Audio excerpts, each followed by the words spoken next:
And Janine Rubenstein is an editor at People magazine. Janine, we got to stop meeting like this. You're here Monday talking about George Michael. Here we are, Carrie Fisher. As you read some of the remembrances that are coming out now from her Star Wars family and her fans globally, what strikes you about those things?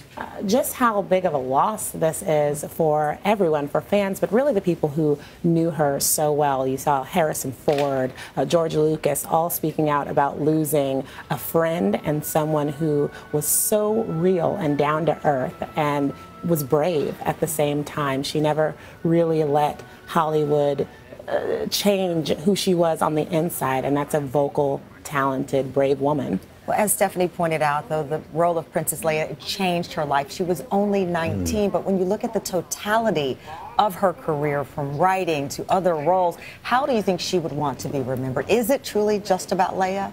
It's not just about Leia, though. She came around to loving that role and loving what it did for her. But she had such a prolific career in Hollywood. As you said, screenwriting, movies people would never know she was behind. The Wedding Singer, Sister Act, just so many credits behind her. And it superseded even a lot of her work on screen. Like, if you look at the totality of what she did, she just had a really prolific career in Hollywood. I was watching the coverage last night, and one of the quotes that stuck out most is from one of her books when she said George Lucas 43 years ago and talking about getting hired as the role of Leia ruined my life.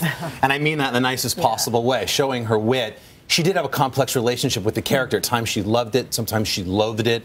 In these past few years, how did she feel about Leia? That's for sure. In Hollywood, the worst thing is to be pigeonholed. No actress wants to only be known for one thing, and that was really hard when you have a character as big as Princess Leia that was so beloved.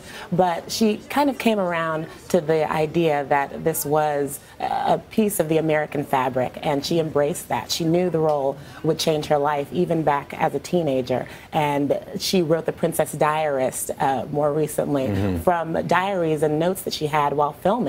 And she really understood that this was so important to so many people and really so important to her. Harrison Ford said she was emotionally fearless. She talked about mental health issues. She talked about drugs. She really decided to expose that part of her life. What was the motivation? Yeah, I think that's how she would want to be remembered, actually, as someone who bravely spoke about all of the trappings of Hollywood. She was a child of Hollywood. Famous parents, had grown up seeing so many things and falling victim to so many things. And she was very, very open and brave about it. And she even took up the cause of mental health, having dealt with bipolar disorder herself, and just putting her truth out there. And I really think that's what she would want to be known as. Well said. Janine Rubenstein, thanks so much. Hello, Today fans. Thanks for checking out our YouTube channel. Subscribe by clicking that button down there and click on any of the videos over here to watch the latest interviews, show highlights, and digital exclusives.